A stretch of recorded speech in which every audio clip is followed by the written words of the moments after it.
Hi, we're coming to you for the first time on a live webcast of a support group. We're here in the amazing Villages, Florida, so please stay tuned. Well, thank you guys so much for having me. And what I do is I'm an MS doctor. I don't just do MS, I also do migraine, still a neurologist, and actually I came to neurology because of Parkinson's disease.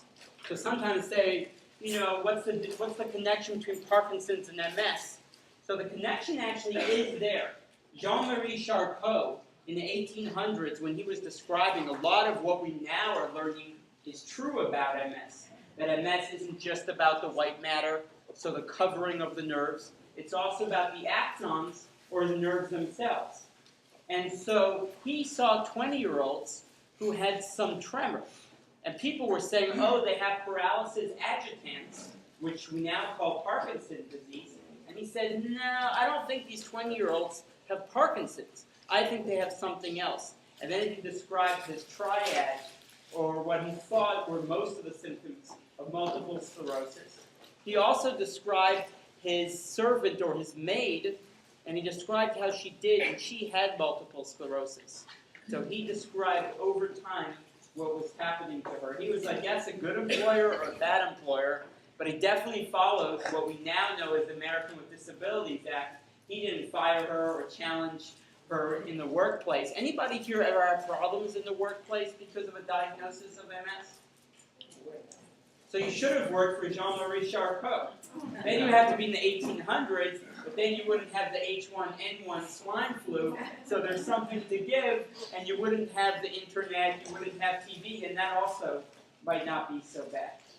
So the format that we use, and we use this format not only in North Florida, in South Florida, in East and West Florida, we use it throughout. I just came from a month ago from being in Minneapolis and doing a program there at the Shapiro MS Center with Dr. Jonathan Cockwood.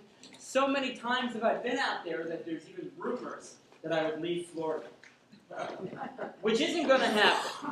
Firstly, because driving with my top down in what other people say is the winter, there's nothing better than that. Also, I'm now president-elect of the Florida Society of Neurology, so I have to do that for 2 years. Then I have to be for 2 years the president. Then you have to be the past president for 2 years. I feel like it's Freemasonry or Rotary where you have all these jobs. Actually, I'm a fourth generation Mason.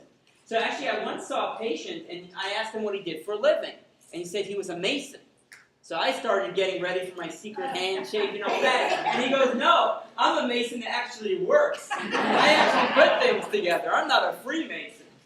So what we're going to first do, before we get to really an open way, a town hall meeting of discussing what's important to you, and I hope it's not like the town hall meetings we saw during the August recess with our senators and representatives. So I hope no one heckles me in the back of the room about health care, but we can talk about health care reform. We can talk about anything you want. We've actually done poetry readings. And a lot of people liked it. And actually, so I'll tell you the story.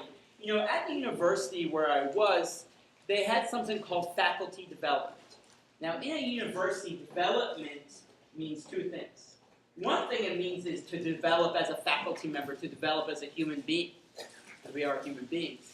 The other thing it means by development is how to raise money. It's actually interesting. It means two things at one time.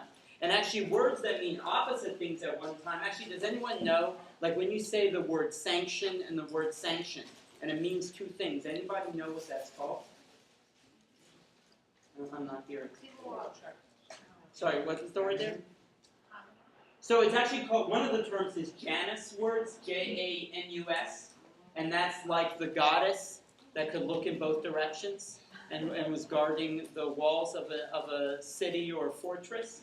And we can talk about literary theory afterwards.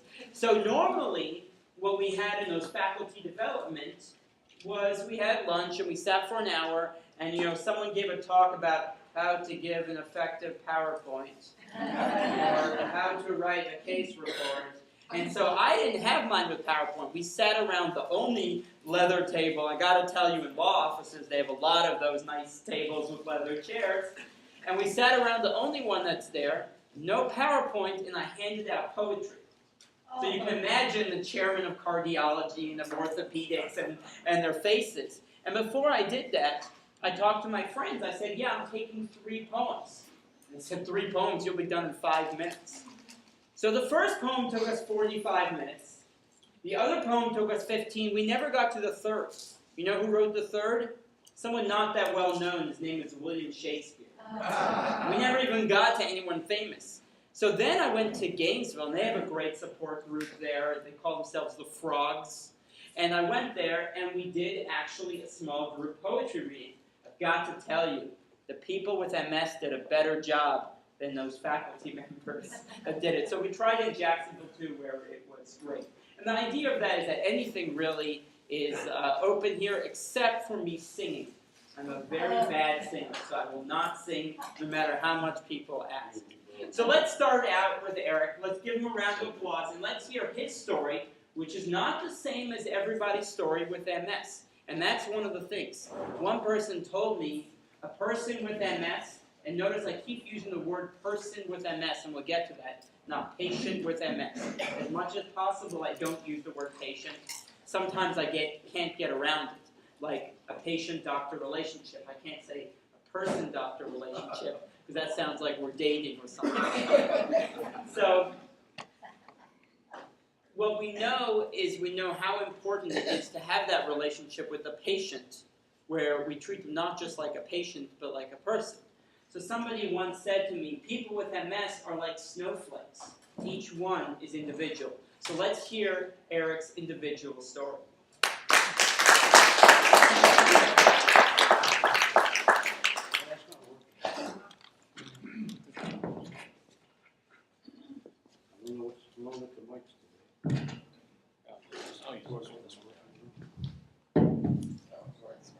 Now this is working.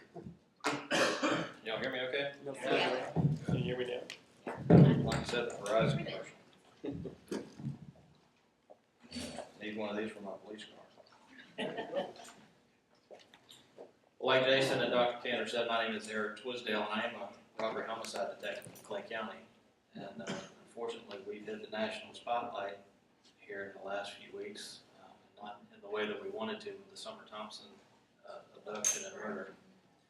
So needless to say, my last 3.5 to 4 weeks between that and working a double homicide and people feeling the overwhelming need to kill themselves have been a little busy for me. I'm 38 years old. I've been with the Sheriff's Office in Clay County. This January will be 12 years. I'm a hostage negotiator. I've been on the dive team. Both those teams for about 8 or 9 years now. About 10 years ago, I was in an area called Penny Farms, and it is a very old, and it in itself is a retirement village. It's not as nice as here. That was founded by J.C. Penney, and it's there in Clay County. It's just a 2-lane highway, State Road 16. There was a vehicle, and it was on the other side of the road, and I went to turn around, turn my blue lights on, and a guy driving a fully loaded dump truck thought that'd be a great time to pass a police car. And he hit me in the driver's side of my car and spun the car all the way around, jerked me around pretty good. And so I called it in on the radio, and I just sat there in my car because I like my police car. And it didn't look very pretty after that. And so I called it in on the radio, and my lieutenant called me, and as I'm sitting there fuming, I didn't even want to get out of the car because I was so mad. He asked me if anybody was hurt. So as I see the dump truck driver climbing out of this massive 5-axle dump truck, my response was, not yet.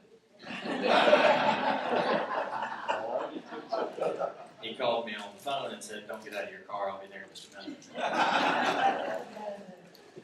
So anyway, just a few weeks after that, I started experiencing some things that I couldn't quite explain. From about just below my chest all the way to my feet, I started losing feeling. And I started having this numbness and the tingling and a loss of coordination, and